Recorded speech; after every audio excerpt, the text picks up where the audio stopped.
سب سے پہلے ابراہیم علیہ السلام، پھر موسیٰ علیہ السلام اور پھر عیسیٰ علیہ السلام. یہ تین پیغمبر ایسے ہیں کہ جن کے نام لیوا، فالوورز بھی آپ کہنا مشکل ہے کیونکہ فالو تو کرتے نہیں ہے کوئی، نام لیوا، ان کو ماننے والے کہ ان کے راستے میں اللہ نے نجات رکھی ہے.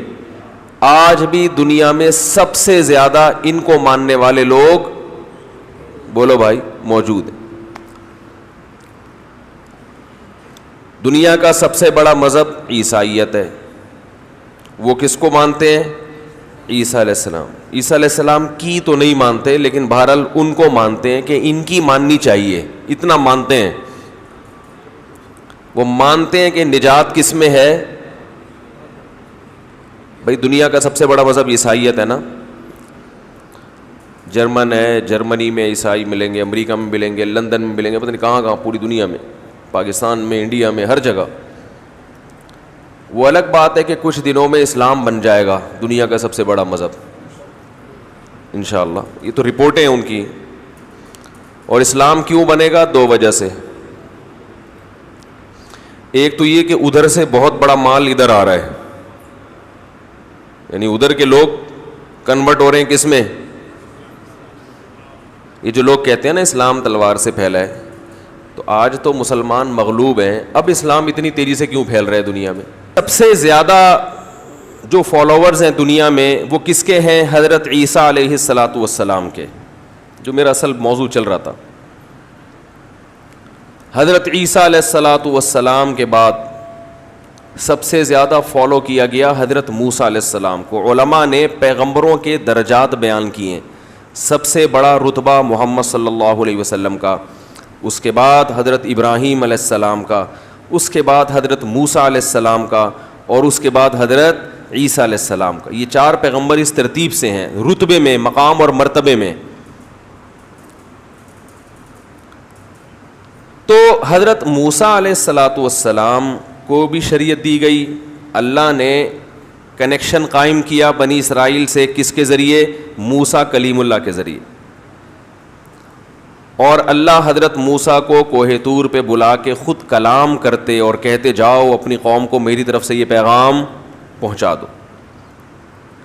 حضرت عیسیٰ علیہ السلام پر فرشتہ وحی لے کر آتا اور کہتا کہ یہ پیغام عیسائیوں کو پہنچا دیں. کتابیں دی ان کو، انجیل دی اللہ نے، اور اللہ نے حکم دیا وَلْيَحْكُمْ أَهْلُ الْإِنْجِيلِ بِمَا أَنزَلَ اللَّهُ فِيهِ، کہ انجیل والوں کو چاہیے کہ انجیل کے مطابق فیصلہ بھی کیا کریں، عمل بھی کریں اس پر. إِنَّا أَنزَلْنَا التَّوْرَاةَ فِيهَا هُدًى وَنُورٌ، ہم نے تورات نازل کی موسیٰ علیہ السلام پر جس میں ہم نے گائیڈنس دی تھی، لوگوں کو سیدھا راستہ بتایا تھا، جس میں نور تھا، روشنی تھی. یحکم بہ النبیون، پیغمبر اس کے ذریعے فیصلہ کرتے، ان کے علماء اس کے ذریعے فیصلہ کرتے. تو یہ وہ دور تھا جب یہود اور نصارہ کا دین محفوظ تھا. اس وقت یہودی اور عیسائی داڑیاں بھی رکھا کرتے تھے، اور ان میں کوئی پروفیسر غامدی جیسے لوگ پیدا بولو بھائی نہیں ہوتے. آپ پرانے یہودی، پرانے عیسائی، بلکہ یہودی تو اب تک رکھ رہے ہیں، یہودیوں میں اب تک پروفیسر صاحب جیسے لوگ پیدا، اتنا لبرل ہونے کے باوجود بھی انہوں نے لبرل گیری کی انتہا نہیں کی ہے. سمجھ میں آ رہی ہے بات؟ ایک تو ہوتا ہے لبرل پنا، ایک ہوتا ہے لبرل گیری. یہ اس میں فرق کیا ہے وہ پھر کسی وقت انشاءاللہ بتائیں گے.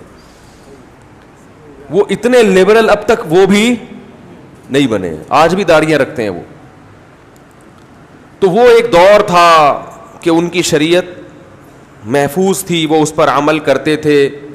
کثرت، نکاح کی کثرت بھی تھی اس معاشرے میں. طلاق کا رائٹ صرف کس کو تھا؟ یہودیوں میں مرد کو، عیسائیوں میں بھی صرف کس کو تھا؟ مرد کو. خواتین کے حقوق کے نام پر عورت کو انہوں نے طلاق کا حق بولو بھائی نہیں دیا، جس کی وجہ سے ان کا فیملی سسٹم بھی کیا تھا؟ بولو نا کیا ہو گیا بھائی؟ محفوظ میں کیا جا رہا ہے آپ؟ فیملی سسٹم بھی کیا تھا؟ محفوظ.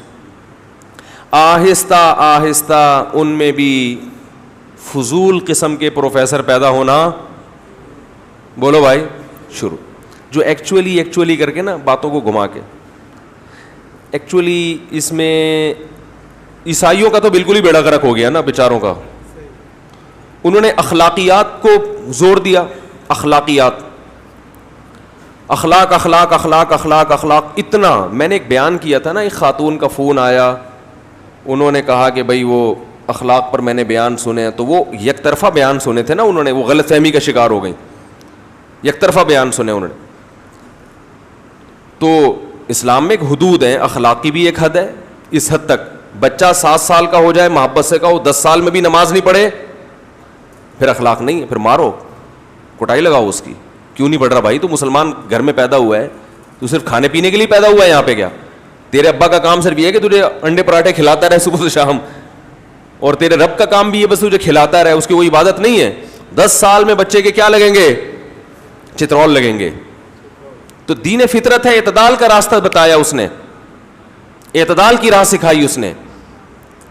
تو عیسائیوں نے اخلاق اخلاق تاکہ لوگ ہمارے دین کی طرف مائل ہوں کہ دیکھو کتنے اچھے اخلاق ہوتے ہیں کتنے. تو ایسا اخلاق سکھایا جو واہ واہ کرنے کے لیے تو بہت اچھے تھے. جب ممبر پہ خطیب بیٹھ کے وہ بات کرے گا تو لوگ کہیں گے واہ واہ واہ واہ واہ واہ، مگر وہ پریکٹیکلی اس اخلاق کو فالو کرنا کسی کے بس میں نہیں تھا. وہ اخلاق کیا تھے؟ اگر کوئی تمہارے ایک مکہ مارے، ایک چانٹا مارے، تو دوسرا گال بھی آگے کر لو کہ بھائی کر لے یار. تو وہ نا ایکچولی کر کے جو ان کے جو پیغمبر کی اصل تعلیمات تھیں، جو اصل تورات اور انجیل کے احکام تھے، وہ آہستہ آہستہ مسخ ہونا شروع. ہر چیز کی لاجک کر کے بیڑا غرق کر دیا. وہاں بھی ایسا ہوتا تھا کہ جب دوسری شادی ہوتی تو پہلی بیوی کو تکلیف ہوتی.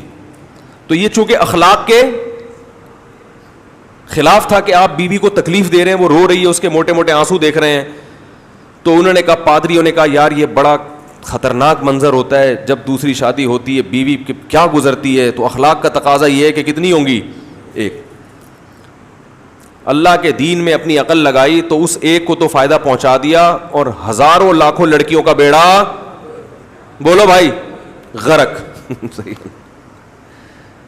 ان کو شادی کے لیے بندے، بولو نا، مل نہیں رہے. یہ پادریوں نے لکھا ہے، میں نے اپنی کتاب میں 100 سال پرانے پادریوں کی رپورٹیں پیش کی ہیں کہ ہم نے اپنی عورتوں کا بیڑا غرق کر دیا. وہ ملازمت کر رہی ہیں، وہ جاب کر رہی ہیں کفالت کے لیے، وہ زنا پہ مجبور ہو چکی ہیں، طلاق یافتہ. یہاں تک ایک پادری نے لکھا کہ کسی لڑکی کی منگنی ہو جاتی ہے ہمارے معاشرے میں، وہ خوشی سے انگوٹھیاں دکھاتی ہے کئی ہفتے کے، دیکھو میری منگنی ہو گئی ہے.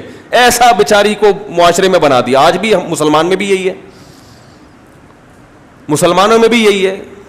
بیٹی پیدا ہوتے ہی رشتوں کے لیے ٹینشن کہ بھئی اللہ نے موسیٰ علیہ السلام کے ذریعے بھی رابطہ کیا، عیسیٰ علیہ السلام کے ذریعے بھی رابطہ کیا، مگر ان میں جو لبرل قسم کے لوگ تھے انہوں نے تحریف کرتے یہودیت اور عیسائیت کا کیا کر دیا؟ بیڑا غرق. آج ہمیں پتہ ہی نہیں یہودیوں کا رمضان کب شروع ہوتا ہے، عیسائیوں کا رمضان کب ہوتا ہے، پتہ ہی نہیں ہے، کوئی ہلچل ہی نہیں ہے.